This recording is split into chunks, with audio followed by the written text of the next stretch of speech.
Davita wakatambao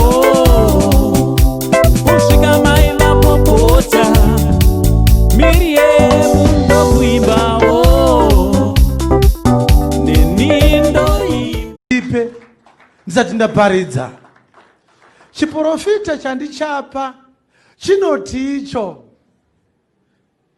kosei makovhini adungamidzana kudaro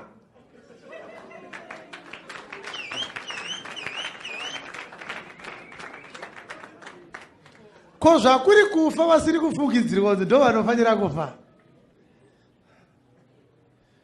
Kune vari kunzi uyu achaenda manje manje uyu achaenda manje manje, asi ndaona makofini akateedzana.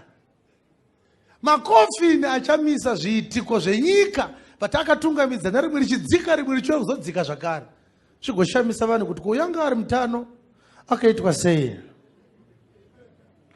Ndaona mabhokisi evanhu akatungamidzana munyika, mumwe achienda kunovigwa mumwe achienda kunotorwa kuti agovigwa. Tazviona izvozvo.